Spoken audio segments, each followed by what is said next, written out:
जय हिंद प्यारे बच्चों, मैं दिनेश कुमार यादव आपका अपना online platform Gayatri coaching centre में आपका स्वागत करता हूं। आप लोग कैसे हो? आप लोग बताएंगे कि आप लोग की तैयारी अच्छे से हो पा रही है? जल्दी जल्दी फास्ट मेरे बच्चे बताएंगे कौन कौन लड़के जो अभी तक जुड़े हुए हैं और कौन कौन लड़के ऑनलाइन में शुरू से अंत तक अभी तक लगे हुए हैं। कॉमेंट बॉक्स में बताएंगे, टाइप करेंगे 1। कौन कौन लड़के हैं अभी से शुरू से अंत तक मेरे साथ जुड़े हुए हैं इस ऑनलाइन प्लेटफॉर्म पर, तो वो 1 टाइप करेंगे। जल्दी फास्ट मैं देखना चाहता हूँ कौन कौन लड़के हैं जो हम लोग के साथ जुड़े हुए हैं। मेरे भाई आज हम लोग चलेंगे लेकर बात करें चैप्टर नंबर गणित के चैप्टर नंबर 6 को, उदाहरण नंबर 1। और हर एक टॉपिक को मैं आप लोगों के बीच इजी तरीके से मैं लेकर आने वाला हूं, तो आप लोग शुरू से अंत तक बने रहें। यदि आप इस चैनल पर नए हैं तो मेरे भाई सबसे पहले जाइए और इस चैनल को सब्सक्राइब करके बेल आइकन को आप क्लिक करके आप उस नोटिफिकेशन को ऑन कर दीजिए, ताकि आपका हर एक नोटिफिकेशन आप लोगों के बीच जा पाए। देखिए हम लोगों का ये जो चल रहा है ना, ये ऑनलाइन प्लेटफॉर्म पर, तो आप लोगों को रोज मैथ और प्रैक्टिस सेट आप लोगों को दिया जाएगा एग्जाम तक। तो आप लोग शुरू से अंत तक इस चैनल पर बने रहें। आप लोगों को मैं इतना प्रॉमिस करता हूं कि आप लोग का यहां से बहुत कुछ फायदा होने वाला है। तो बस आप लोग शुरू से अंत तक बने रहे मेरे भाई। देखिए जो मेरा पिछला क्लास है वो हम थेल्स प्रमेय सिद्ध करके आप लोगों के बीच दे चुका हूं। आप लोग जाकर पहले उसको देख लीजिएगा, उसके बाद इस चैनल पर आइएगा मेरे भाई। और उससे भी पहले नंबर ना मैं चैप्टर नंबर 6 का इंट्रोडक्शन करवाया हूं, आप लोग उसको भी देखिएगा। तो आप लोग का ये पता चल जाएगा कि थेल्स प्रमेय क्या होता है। उसके बाद आप लोग को पता चल जाएगा कि थेल्स प्रमेय का विलोम क्या होता है। आप लोग को पता चल जाएगा कि समरूपता आकृति क्या होती है, सुरंग समता आकृति क्या होती है, समरूप त्रिभुज किसे कहते हैं। मेरे भाई आप लोग को उस इंट्रोडक्शन की क्लास में किया गया है। तो पहले नंबर जाइए और उस इंट्रोडक्शन को कीजिए, आप लोग का बहुत बेनिफिट होने वाला है। आज का हम लोग जो उदाहरण नंबर 1 है, हर एक टॉपिक को क्लियर करते चलेंगे, लाइन बाय लाइन हर एक क्वेश्चन को सॉल्व करेंगे, क्योंकि ये चैप्टर मैट्रिक एग्जाम में आप लोग के लिए बहुत ही महत्वपूर्ण है, बहुत बहुत बहुत इंपॉर्टेंट है। क्योंकि इस चैप्टर से आप लोग अगर बात करें, कोई ऐसा क्वेश्चन नहीं है कि जो कि मतलब कि इसको छोड़ सकते हैं। इस चैप्टर से बात करें, आपको यहां से 2 थ्योरी आने वाले हैं, एक थ्योरी और एक 5 नंबर वाला क्वेश्चन, और 2 यहां से आपको 2 नंबर वाला क्वेश्चन आपको यहां से आने वाला है। 2 से 3 बात करें या 1 से 2 बात करें, आपको यहां से ऑब्जेक्टिव क्वेश्चन आने वाला है मेरे भाई। तो इतना ही महत्वपूर्ण चैप्टर है, तो आप लोग इसको अच्छे से लगाएं और तैयारी को बेहतरीन बनाएं। तो चलिए हम लोग चलते हैं इस टॉपिक के अनुसार और उसको देखते हैं कि क्या क्वेश्चन में दिया गया है और कैसे सिद्ध करना है। इससे पहले नंबर मैं आप लोग को एक बात बता दे रहा हूं, आप लोग ध्यान से सुनिएगा कि ये जो टॉपिक देख रहे हैं ना, क्वेश्चन देख रहे हैं ना, सिद्ध कीजिए AD by BD AE by EC जो क्वेश्चन है मेरे भाई, आप लोगों से एक अनुरोध मैं कर रहा हूं, आप लोग ध्यान से सुनिएगा। यदि आप अच्छे से मतलब कि अच्छे से ऑनलाइन स्टडी पर ऑनलाइन पढ़ना चाहते हैं तो आप लोग 2 चीज़ों से बच के रहिए, हमेशा ध्यान रहे। आप लोग जब बैठेंगे तो उस टाइम मोबाइल को ऑन, जो नोटिफिकेशन होता है उसको ऑफ कर लीजिए, ताकि दूसरा कोई मतलब आपको अट्रैक्शन ना कर पाए। आप लोग ध्यान से कॉपी कलम लेकर बैठेंगे। आप लोग का एक ही मकसद होना चाहिए कि नहीं, हमको कुछ सीखना है। और दूसरा नंबर एक बात और बता रहा हूं, लड़के पढ़ते हैं ऑनलाइन लेकिन उनको समझ में नहीं आता है मेरे भाई क्या होता है, कैसे पढ़ाई होता है। तो मैं आप लोगों से इतना प्रॉमिस करता हूं कि आप लोग इस प्रकार से पढ़ाऊंगा कि आप लोग समझिएगा कि आप लोग का ये पता नहीं चलेगा ऑनलाइन पढ़ रहे हैं कि ऑफलाइन पढ़ रहे हैं। दोनों तरीका से मेरा प्रयास रहे, क्योंकि ऑनलाइन पढ़ते हैं तो उनको समझ में नहीं आता है, सिर्फ टीचर पढ़ाते चल जाते हैं और वो टॉपिक आगे बढ़ते चल जाता है। मैं इतना आप लोगों से बोल रहा हूं कि जो टॉपिक पढ़ाऊंगा आप लोगों के लिए बहुत क्लियर करके, ताकि आप लोग का हर एक टॉपिक समझ में आ जाए, इतना मेरा प्रयास रहेगा। तो मैं जितना हो सकेगा मैं आप लोगों का वो देने वाला हूं। तो आप लोग शुरू से अंत तक बनिए और इस टॉपिक को देखिए। आप लोग का पूरा 100% मैं समझाने की कोशिश करूंगा, अपने से देने का प्रयास करूंगा। देखिए समझिए, इससे पहले नंबर मैं आपको जो एक थ्योरी देने वाला हूं उस थ्योरी को समझिएगा। देखिए अगर बात करें, आपको यहां पर ये आपका एक त्रिभुज दिया गया है, आप इस त्रिभुज को देखिएगा। ये मेरा एक त्रिभुज है, ठीक है। ये त्रिभुज का नाम हो जाएगा सर A, और इसका नाम हो जाएगा B, और इसका नाम हो जाएगा C। अब सुनिए थ्योरी क्या है, यही थेल्स प्रमेय है जो बताने वाला हूं। बात करें कि यदि किसी त्रिभुज में, आप समझते चलिएगा, मैं लिखते चल रहा हूं, ये त्रिभुज हो गया। यदि किसी त्रिभुज में किसी एक भुजा के समानांतर, मान लीजिए कि ये हमारा हो गया भुजा, इस किसी एक भुजा के समानांतर, इस तरीके से मान लीजिए हम यहां से खींच रहे हैं, किसी एक भुजा के समानांतर खींची गई रेखाखंड, मान लीजिए कि भुजा BC है और इसके समानांतर हम एक क्या कर दिए, रेखाखंड खींच दिए D और E। समझ रहे ना, BC के समानांतर क्या कर दिए, रेखा खींचे DE। तो जब किसी त्रिभुज में किसी एक भुजा के समानांतर खींची गई रेखाखंड, ये दोनों भुजाओं को देख रहे हैं ना, दोनों भुजाओं को भिन्न भिन्न यानी अलग अलग बिंदुओं पर प्रतिच्छेद करती है। अलग अलग बिंदुओं पर प्रतिच्छेद करती है तो ये दोनों भुजाएं एक ही अनुपात में विभाजित हो जाती हैं, ये होता है थेल्स प्रमेय। तो आपको ये आना चाहिए, इसीलिए मैं सबसे पहले नंबर बोला कि पहले नंबर जाइए आप थेल्स प्रमेय को देखिए, आपको वहां से क्लियर हो जाएगा थेल्स प्रमेय क्या होता है और मेन कंसेप्ट क्या होता है। बच्चे अधिकांशतः क्या करते हैं ना कि डायरेक्ट चल जाते हैं मेन टॉपिक को पढ़ने के लिए। मेरे भाई आप बेसिक पढ़िए, पहले नंबर आप जाइए थ्योरी पढ़िए, उसके बाद अगर आप ज्योमेट्री या त्रिकोणमिति अगर बात करें, अगर आपको टंच करना है तो आपको थ्योरी पढ़ना पड़ेगा, बेस पढ़ना पड़ेगा। तो यही है आज का हम लोग का जो पहला जो इसका थ्योरी था प्रमेय 6.1 जो मैं पहले सिद्ध करवा चुका हूं। तो सुनिए समझिए, उसके बाद देखिए क्वेश्चन आपको इजी तरीका से बनेगा, मेरा वो गारंटी है। पहले आप समझिएगा, किसी त्रिभुज के बात किया गया है, आप देख रहे हैं किसी त्रिभुज की, ये देखिए तीसरी भुजा बोलिए चाहे पहली भुजा बोलिए, बोल सकते हैं 1 2 3 तो तीसरी भुजा हो सकता है या पहली भी मान सकती है, आपके ऊपर मर्जी। तो यदि किसी त्रिभुज की तीसरी भुजा के समानांतर खींची गई रेखाखंड ये अन्य दो भुजाओं को एक ही अनुपात में क्या करता है मेरे भाई, बांटता है या विभाजित करता है, आप बोल सकते हैं। तो देखिए जब समानांतर होगा तब, ये जब समानांतर हो जाएगा, अब जैसे भी आप कोई प्रमेय बनाने वाला है, जब BC और DE समानांतर दे देगा, BC समानांतर और DE समानांतर दे देगा, तो देखिए आपका क्या रूल होता है आप समझिएगा। ये एक्स्ट्रा है, जब आपको किसी त्रिभुज में BC समानांतर दिया हुआ है, मान लीजिए किसी त्रिभुज में आपको BC समानांतर DE दिया हुआ है, आपको ऐसे दे दिया गया, तो जब आपको ऐसे दे देगा, मान लीजिए आपको ये त्रिभुज हो गया ABC, A हो गया, B हो गया, अब C हो गया, ये आपका D हो गया और है क्या हो जाएगा E हो गया, इस प्रकार से। तो क्या होगा कि जब ये दोनों समानांतर होगा ना, तो देखिए ये भुजाओं को अलग अलग बिंदुओं पर क्या करता है, प्रतिच्छेद करता है। आप देख रहे हैं ना D पर और E पर कर रहा है प्रतिच्छेद, तो जैसे ही प्रतिच्छेद करेगा यानी समानांतर हो जाएगा, तो इसका रूल होता है कि AD होगा, AD बाई क्या हो जाएगा आप देखिए, तो BD होगा, अब बराबर क्या हो जाएगा, AE बटा में हो जाएगा EC। ये होता है थेल्स प्रमेय, आपको इतना आना चाहिए। जैसे ही किसी त्रिभुज में किसी एक भुजा के समानांतर खींची गई रेखाखंड ये दोनों भुजाओं को भिन्न भिन्न बिंदुओं पर क्या करता है, प्रतिच्छेद करता है, तो दोनों भुजाएं एक अनुपात में विभाजित हो जाती हैं, ये होता है थेल्स प्रमेय। यानी AD बाई BD हो जाएगा बराबर AE बाई क्या हो जाएगा, EC हो जाएगा, यानी बराबर बराबर एक ही अनुपात में क्या कर देगा, बांट देगा इसका। तो अब इतना समझ लीजिए कि जब भी समानांतर होगा तो आपको क्या करना है, इस प्रकार से, ठीक है। बाकी मेरा काम है समझाने के लिए। तो चलिए चलते हैं क्वेश्चन की ओर और देखते हैं कि इस क्वेश्चन में क्या दिया हुआ है। पहले नंबर तो जो दिया है उसको मैं लिखना चाहूंगा आप लोगों के बीच। देखिए यहां पर समझिएगा कि दिया है क्या, आप समझ लीजिए, दिया है त्रिभुज ABC में, आप देखिए BC समानांतर DE दिया हुआ है, BC समानांतर का दिया हुआ है, DE दिया है, BC समानांतर का दिया हुआ है, DE दिया हुआ है। आप इतना समझ रहे हैं, क्वेश्चन में बोला है कि तथा भुजा BC के समानांतर हो, D और E प्रतिच्छेद करेगा ना, यानी D और E प्रतिच्छेद करेगा रेखाखंड, तो ये किसके समानांतर हो जाएगा, BC के समानांतर। किताब में बोला हुआ है वो मैं लिख दिया यहाँ पर, ठीक है ना। अब आप लोगों से बोला है सिद्ध करने के लिए, तो आप लोग यहाँ पर देखिएगा कि AD बाई AB बराबर AE बाई EC दिया हुआ है। देखिए जब भी आपसे पूछेगा AD बाई BD, जब भी आपको कोई थ्योरी रहे ना, तो पहले नंबर आप देखिए कि सिद्ध क्या करना है, आपका वहां से क्वेश्चन निकल जाएगा। तो आप देखिएगा कि हम लोग को सिद्ध करना है AD बाई AB बड़ा वाला, AE बाई EC आपको देखना है कि यहाँ पर AE बाई क्या करना है, पूरा देखिए AE बाई AC करना है, छोटा वाला पूरा बड़ा वाला। तो जब ऐसे रहेगा तो आप लोग उसको जितने भी आ रहे हैं टॉपिक ना, उसको आप व्युत्क्रम कीजिए, अब व्युत्क्रम करने के बाद उसमें एक जोड़ दीजिए, आपका आंसर आपका प्रूफ हो जाएगा। तो देखिए मैं समझा रहा हूं, आप उसको अच्छे से देखिएगा। ये आपको दिया है सिद्ध करने के AD बाई AB, यानी देखिए AD हाई हो गया और AB पूरा हो गया, यानी 1 बटा में पूरा। दूसरा नंबर AE अब पूरा AC, आपको ये सिद्ध करना है। कैसे सिद्ध हो रहा है आप देखिए इस तरीके से। हम लोग ले चलते हैं, अब यहाँ पर लिखना है सिद्ध करना है,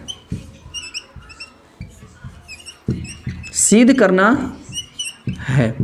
क्या सिद्ध करना है मेरे भाई, तो आप देखिए AD बाई AB बराबर AE बाई AC आपको सिद्ध करना है। अब हम ले चल रहे हैं आपको वो टॉपिक की ओर, चलिए आप देखिए प्रमाण में हम लोग ले चलेंगे। आपको पहले नंबर बोल दिया गया है कि जब किसी त्रिभुज में BC के समांतर कोई रेखाखंड होता है तो इसको बराबर बराबर अनुपात में क्या करता है, भुजाओं को बांट देता है। तो अब जब यहाँ पर लिखिएगा कि त्रिभुज ABC में, त्रिभुज ABC में, यहाँ से आपको हल हो रहा है। ABC में आप देखिए BC समानांतर क्या हो जाएगा, DE हो जाएगा। जब BC समानांतर DE है तो आपको बताया गया है कि मेरे भाई जैसे ही समानांतर होगा तो AD बटा में क्या हो जाएगा, BD हो जाएगा। यहाँ पर लिखा जाएगा AD बटा में क्या हो जाएगा, BD हो जाएगा, बराबर ये क्या हो जाएगा, AE बटा में EC हो जाएगा। अब यहाँ लिखिए AE बटा में क्या हो जाएगा, EC हो जाएगा। जैसे ही आप लिखिएगा तो रीजन में आपको देना है कि यहाँ पर आपको देना है परमेय 6.1, परमेय 6.1 बोलिए, चाहे थेल्स परमेय बोल सकते हैं, चाहे BPT बोल सकते हैं, चाहे आधारभूत संपतिकता परमेय बोल सकते हैं, आपका वही होता है, तीनों का नाम परमेय 6.1 का ही नाम है। अब देखिए जैसे ही ये होगा इस तरीके से, कुछ नहीं करना है, आपको देखना है कि क्या सिद्ध करना है। देखिए AD आपको मैच कर गया होगा, AD देखिए AD आ गया, AB नहीं आ रहा है बट, तो इसको क्या करना है मेरे भाई। तो देखिए जब भी ऐसा सिचुएशन हो कि आपको एक दिया हो रेशियो और दूसरा में पूरा भुजा दे दी हो, तो आप उसको व्युत्क्रम करके एक दोनों देने जोड़ दीजिए, आपका रिजल्ट आ जाएगा। समझिए, देखिए ध्यान से, अगर हम इसको व्युत्क्रम करते हैं तो इसको व्युत्क्रम करने पर देखिए यहाँ लिख रहे हैं BD, इसको बदल दे रहे हैं, पलट दे रहे हैं, BD को ऊपर AD को नीचे, कोई फर्क ना पड़ेगा इससे, BD बाई क्या हो जाएगा, AD हो जाएगा। अब यहाँ पर +1 कर दिया जाएगा। अब बस देखिए इसको ऊपर में ले जाया जाएगा, अब बटा में क्या कर दिया जाएगा, AC कर दिया जाएगा। इसको ऊपर और इसको नीचे, कोई दिक्कत यहाँ तक नहीं होना चाहिए, क्योंकि अगर इस दोनों की बात करें कि BD को ऊपर लेके चल गए, AD को नीचे, देखिए यहाँ पर BD चल गया ऊपर और AD आ गया नीचे। अब देखिए AE आ गया नीचे, AE जोन है, देख रहे हैं यहाँ पर AE जोन है, ये नीचे आ गया, AE हमारा नीचे आ गया, EC कहाँ चल गया, ऊपर चल गया, दोनों में जोड़ दिए हैं। रीजन में आपको लिखना पड़ेगा, ये रीजन आपको लिखना पड़ेगा कैसे हुआ है। तो आपको लिखना है व्युत्क्रम कर दोनों ओर, व्युत्क्रम कर दोनों ओर एक जुड़ने पर, क्या करने पर, एक जुड़ने पर। अब इसको देखिए एक जोड़ दिया गया था, आप इसको करिए, कुछ नहीं करना। जब आपको बाटा पे कोई जोड़ इस तरीके से आ जाए और आपको यहाँ पर एक रहे, तो आपको मैं एक थ्योरी बता रहा हूँ, मैं आपको ट्रिक बता रहा हूँ, आप ध्यान दीजिए। जो आप यहाँ पर पाई पार लीजिए, AD को AD कर लीजिए, हो गया। अब यहाँ पर देखिए ध्यान से, ये जो लिखा हुआ है आप वहीं पर ज्यों का त्यों लिखिए, आप प्लस में AD को AD लिख दीजिए, उसी प्रकार इसको कीजिए AE। अब यहाँ से कीजिए EC by EC plus AE कर लीजिए। देखिए कैसे हो रहा है आपको बताया जा रहा है। मान लीजिए आपको एक मैथ दिया जा रहा है, यहाँ पर BD बाई AD कर दिया गया, आप +1 कर दिया गया। अगर बोले इसका आंसर क्या होगा, तो आपको कुछ नहीं करना है, डायरेक्ट क्या करना है ना कि इसको बनाते समय भाई BD AD देख रहे हैं ना दोनों, भाई तो एक संख्या हो गया, ये हमारा दोनों देख रहे हैं BD और AD है, तो आपको कुछ नहीं करना है, BD प्लस में AD दोनों को जोड़ करके लिख देना है, BD AD करके लिख देना है, बाटा में जो निचवा है वही लिख देना है, आपका मतलब क्लियर हो जाएगा। इस प्रकार से आपको शॉर्ट ट्रिक में बता दिया गया है, सैटरडे वाला बैच में जो 1:30 बजे बैच चलता है उसमें बता दिया गया है ये सब ट्रिक आपको कैसे बनता है। दूसरा नंबर देखिए, अगर बात करें 1 + 2/3 करें, इसका आंसर पूछे क्या होगा, तो आपका आंसर हो जाएगा, दोनों को जोड़ दीजिए और ऊपर लिख दीजिए, बाटा में जो लिखा हुआ है उसको लिख लीजिए, 5/3 आपका आंसर हो जाएगा। तो इस टाइप से सभी क्वेश्चनों को बनाते हैं, समझते हैं, और नहीं तो समझना है इस तरीका से। दूसरा तरीका है वो समझिए, बाटा पके जोड़। देखिए यहाँ पर कुछ नहीं है तो एक छुपा हुआ है, AD और एक का लसा होता है, AD होता है, AD को AD से भाग मारे, एक बार में कटा तो BD ज्यों का त्यों उतर गया, एक को AD से किए हैं तो AD हुआ, AD ज्यों का त्यों हो गया। अब यहाँ पर देखिए वही कंडीशन यहाँ हुआ, AE का AE ज्यों का त्यों, अब इसी लिख कर AE के 1 से गुणा करके AE लिख दिया गया, यानी बाटा पे जोड़ रहा है। इतना समझ रहे हैं, ये इसलिए बता रहे हैं कि जो बालक शुरू से बिगनर है, शुरू से सीख रहे हैं, तो मेरे भाई उनको आना चाहिए, ठीक है ना। तो आप लोग भी पैशन रखेंगे, जो बालक बचे हुए हैं वो धैर्य रखेंगे कि मेरे भाई समझ में आना चाहिए। अब देखिए दोनों को जोड़िए, BD प्लस AD, देखिए तो ये मेरा हो गया BD और हाई हो जाएगा AD, तो BD और AD को जोड़िएगा तो क्या हो जाएगा, AB हो जाएगा। तो इसके जगह पर क्या आ जाएगा, AB आ गया। और नीचे कौन सी है, तो नीचे हमारा AD है, देख रहे हैं AB बटा में AD आ गया, AB और बटा में जो लिखा हुआ है वो AD हो गया, बराबर के बराबर लिखेंगे। EC और AE को जोड़िए, तो EC और AE दोनों, ये यहाँ से और ये यहाँ से दोनों जुड़ेगा तो क्या बनेगा, AC बनेगा। तो इसके जगह पर हम क्या लिखने वाले हैं, तो इसके जगह पे AC लिखने वाले हैं, AE ज्यों का त्यों होने वाला है। अब देखिए क्या सिद्ध करना है, देखिएगा तो AD AB AE AC आ गया है, लेकिन अगर बात करें ये ऊपर नीचे है मेरे भाई, तो कुछ मत कीजिए, इसको बदल दीजिए, बदलिएगा यहाँ पर तो ध्यान दीजिएगा, बदला जाएगा तो ये AD चल जाएगा ऊपर, AB आ जाएगा नीचे, व्युत्क्रम फिर से कर दे रहे हैं। तो यहाँ से आप इस तरीका से कर लीजिए, AD को ऊपर लेके चल जाइए, AD ऊपर, AB कहाँ आ गया तो नीचे आ गया, उसी प्रकार AE कहाँ ले जाइएगा ऊपर, AC कहाँ आ जाएगा नीचे। का रीजन लिखिएगा तो लिखिएगा व्युत्क्रम करने पर, क्या करने पर, व्युत्क्रम करने पर, आपको बताएगा व्युत्क्रम करने पर। और यही हम लोग का क्या करना था, प्रूव्ड करना था मेरे भाई, यही AD बाई AB बराबर AE बाई AC करना था। कि आई होप आप समझ रहे होंगे कि जितने भी थ्योरी हैं आप इसको पहले नंबर क्या कर लीजिए, समझ लीजिए, स्क्रीनशॉट लेके मतलब इसको समझिए, 2 बार देखिए, ये आता है यहाँ से मेरे भाई हर एक टॉपिक को।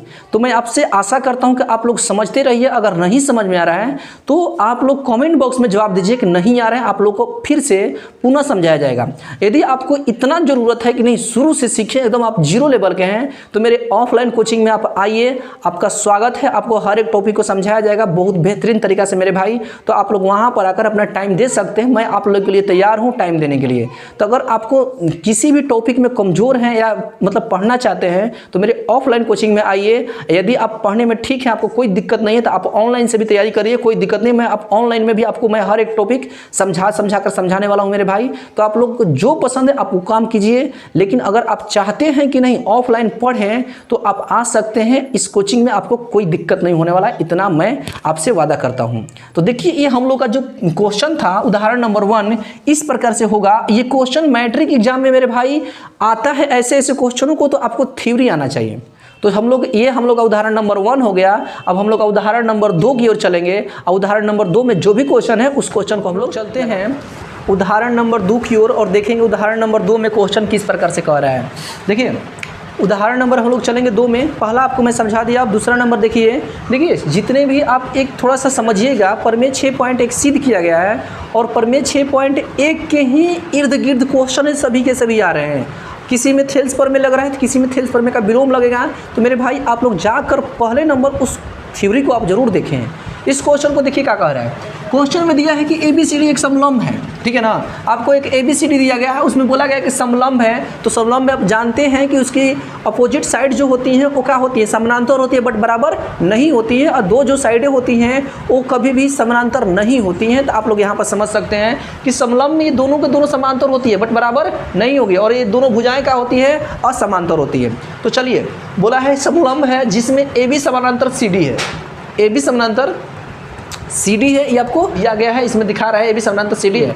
असमांतर भुजाओं AD और BC पर क्रमशः बिंदु E और F हैं। यानी बात करें ये जो दोनों है असमांतर भुजा होती है समलंब के त्रिभुज में और चतुर्भुज में। समलंब में दोनों के दोनों असमांतर में अगर बात करें दोनों असमांतर होती है, और इस दोनों भुजाओं पर एक बिंदु E है और एक बिंदु F है।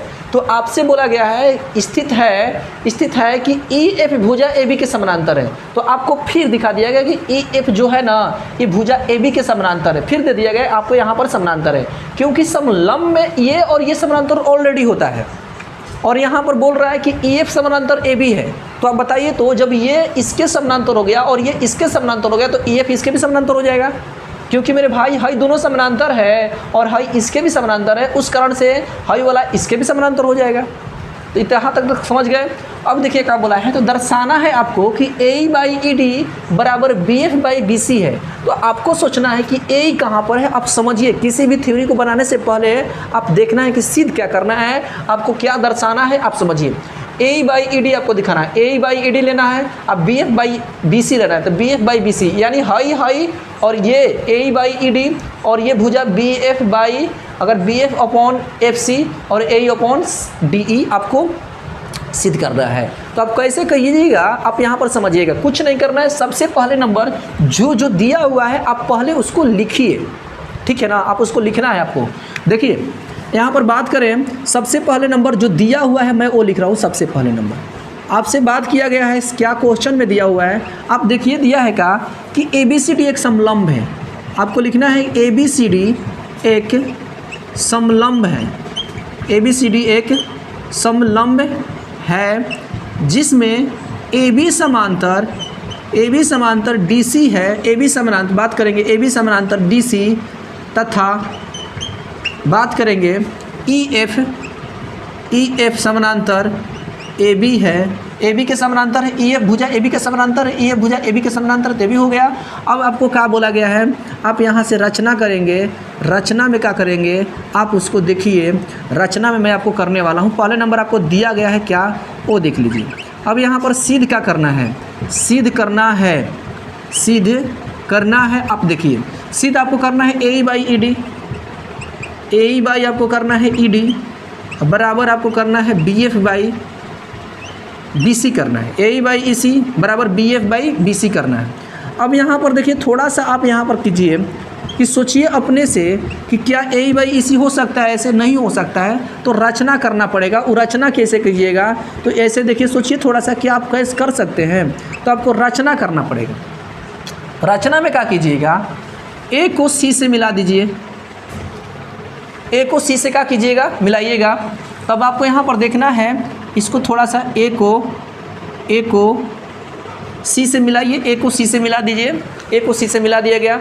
अब ए को सी से मिला दीजिए तो क्या बना हुआ है, आपको यहाँ पर ध्यान दीजिए, आपको यहाँ पर ध्यान देना है मेरे भाई कि ए डी सी एक ट्रायंगल बन रहा है। दूसरा नंबर देखेंगे यहाँ पर ए बी सी ट्रायंगल बन रहा है। देखिए यहाँ पर दो ट्रायंगल बन रहा है, आपको थ्योरी को बढ़िया से समझना है और अपने कॉलम को कभी 2 मिनट के लिए बंद करेंगे मेरे भाई। जब मैं थ्योरिया समझा दूंगा तब जाकर आप उसको वीडियो को एक बार पॉज करेंगे, रोकेंगे, स्क्रीनशॉट ले सकते हैं, उसके बाद कॉपी पर नोट डाउन कर लीजिएगा सभी मेरे बालक।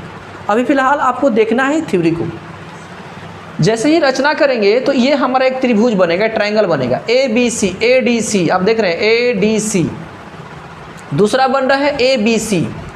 तो जब दोनों ट्रायंगल बन गया मेरा, तो आप यहाँ पर थोड़ा सा गेस कीजिए कि ये जो लिखा हुआ है ई डी और इस तरीक़ा से क्या हमारा किसी बिंदु पर कर रहा है। तो अब यहाँ पर हम लिखेंगे हाँ, यहाँ पर इस बिंदु का नाम दे देंगे, इसका नाम दे दिया जाएगा जी। तो आप वहाँ पर देखिए कि ए बी जो है ना, ए सी है ना, ए सी को मिलाया, बिंदु जी पर क्या कर दिया, प्रतिच्छेद किया, तो वहाँ से हम दे दिए बिंदु जी लिख दिया गया। अब यहाँ पर देखिएगा ए डी सी में ये सी डी जो है ये ई जी के समानांतर होगा कि नहीं होगा, बोलिएगा होगा। क्यों, क्योंकि देखिए दिया हुआ है ये पूरा है इसके समानांतर है। क्यों, क्योंकि ये जब इसके समानांतर है तो ये भी इसके समानांतर होगा, इस रीजन से। तो हम लोग ट्रायंगल बना रहे हैं और देखिए आपको यहाँ से समझाने वाला हूँ, तो आप हर एक टॉपिक को समझते चलिएगा। चालू कर दो। रचना में लिखिएगा, रचना में लिखिएगा, रचना में लिखिएगा बिंदु ए को सी से, बिंदु ए को सी से मिलाया, जो ई एफ को बिंदु जी पर प्रतिच्छेद करता है, प्रतिच्छेद करता है। ये तो रचना हो गया। रचना आप यहाँ से भी ये भी दे सकते थे कि बिंदु ए को सी से मिलाया, बिंदु ए को सी से मिलाया जो ई एफ को बिंदु जी पर प्रतिच्छेद करता है, यहाँ तक भी आप कर सकते हैं। अब आपको देखिए करना क्या है, आपको यहाँ पर प्रमाण लेना है और इस क्वेश्चन को अच्छे से सॉल्व कर लेना है मेरे भाई। तो डरिए मत, ये इजी थ्योरी है, आपको सिर्फ थ्योरिया 1 जानना है मेरे भाई। आप देखिए इसमें एक ट्रायंगल बन रहा है, आप ट्रायंगल का नाम बताइए, ए डी सी बन रहा है ना। थोड़ा समझिए, जो थेल्स पर में होता है एक ट्रायंगल होता है, उसकी एक भुजा के समानांतर कोई भुजा होती है, तो दोनों भुजाओं को एक ही अनुपात में क्या करती है, विभाजित करती है, या बात करें समानुपाती होती है। तो वही काम इसमें करना है आपको। तो बाकी आप यहाँ से हल कीजिए और देखिए यहाँ पर क्या दिया हुआ है। अब देखिए A by E D, A by E D, B F by F C, B F by F C. थोड़ा अब इस त्रिभुज में आप देखिए कि अगर आपसे बात किया जाए कि जैसे ही हम लोग रचना किए हैं तो आपको एक त्रिभुज बना, ठीक है, और ये त्रिभुज का है ए डी सी नाम है इसका, और इधर भी बन गया ए सी बी, यानी ए बी सी बन गया। आपको यहाँ पर कुछ नहीं करना, गौर कीजिए कि जैसे ही हम लोग रचना किए तो एक ट्रायंगल ये बन गया, एक ट्रायंगल ये बन गया। और आपको थेल्स पर मैं बता चुके हैं पहले, और सिद्ध भी कर दिया गया है कि अगर किसी त्रिभुज में कोई एक भुजा दूसरी भुजा का समानांतर होती है तो इसकी दोनों भुजाओं एक ही अनुपात में क्या होती है, विभाजित हो जाती है मेरे भाई, ये बताया गया है। तो आप इसको देख सकते हैं अच्छे से, और इसको आइए सिद्ध करते हैं। देखिए हम लोगों का क्या किया गया है, त्रिभुज लेना है ADC। जैसे ही रचना करेंगे तो त्रिभुज का बनेगा ADC में। ADC में आप लीजिएगा तो देखिए ये आपका EG जो देख रहे हैं ना, EG समानांतर क्या हो जाएगा, DC हो जाएगा। अब यहाँ पर EG समानांतर क्या हो जाएगा मेरे भाई, तो EG समानांतर हो जाएगा यहाँ पर DC हो जाएगा। और जब EG समानांतर DC होगा तो आपको AE बटा ED करने में कोई दिक्कत नहीं, तो यहाँ से AE बटा में ED कर लिया गया। अब बराबर यहाँ पर कर देना है AG बटा में GC लिख लेना है। तो यहाँ पर आप लिख लीजिएगा AG बटा में क्या लिख लीजिएगा मेरे भाई, तो GC लिख लीजिएगा। ये काम क्यों हुआ है तो आपको बताया दिया जाएगा कि आपको थेल्स पर में आपको जानकारी होना चाहिए कि यदि किसी त्रिभुज में कोई एक भुजा दूसरी भुजा के समानांतर होती है तो दोनों भुजाओं को जिस बिंदुओं पर प्रतिच्छेद करती है तो ये दोनों भुजाएं एक ही अनुपात में क्या होती है मेरे भाई, तो विभाजित हो जाती है। वहीं यहाँ पर हो रहा है, जैसे ही समानांतर ADC में देख लिए कि AG समानांतर DC दिखाई दिया तो ये बटा ये बराबर AG बटा GC हो जाएगा। वहीं आपको लिखा गया है रीजन में क्या लिखना है आपको, तो रीजन लिखना है थेल्स पर में। मेरे भाई अगर आपको ये टॉपिक अगर समझ में नहीं आ रहा है तो आप पहला नंबर मेरा वीडियो है थेल्स पर में, आप उसको जाकर देखिए। समीकरण 1 कर दिया गया, आप देखिए AE बटा ED बटा AG बटा GC क्या हो गया थेल्स पर में से, AE बटा ED बराबर AG बटा GC हो गया थेल्स पर में के चलते। अब आपको क्या करना है कि आपको यहाँ पर करना है क्या, अब देखना है दूसरा जो त्रिभुज है आप उसको लेना है। अब आप देखिएगा तो ABC भी एक त्रिभुज बन रहा है, तो यहाँ पर लिखिएगा त्रिभुज ABC में आपको ABC में भी दे देना है GF बटा क्या हो जाएगा AB हो जाएगा। तो यहाँ पर लीजिएगा GF बाई क्या हो जाएगा मेरे भाई AB हो जाएगा। जैसे ही GF बटा AB होगा तो आपको तुरंत बताया गया है कि यदि किसी त्रिभुज की एक भुजा के समानांतर दूसरी भुजा अगर बात करें दूसरी भुजा खींची जाए तो दोनों भुजाओं के एक ही अनुपात में क्या करता है, बांट देता है, विभाजित कर देता है। तो यहाँ पर जैसे ही करेंगे तो आप बताएंगे क्या होगा, BF बाई क्या हो जाएगा FC हो जाएगा। तो यहाँ पर हम लेंगे BF बाई क्या हो जाएगा मेरे भाई FC हो जाएगा। अब बराबर क्या हो जाएगा इधर, तो इधर देखिएगा तो AG बटा में क्या हो जाएगा, तो यहाँ पर गुरुजी GC हो जाएगा। इसको भी रीजन वहीं डाल दीजिए।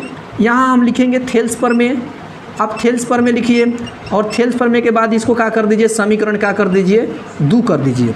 अब यहाँ से देखिए समीकरण 1 और 2 से हम लोग लिखेंगे समीकरण 1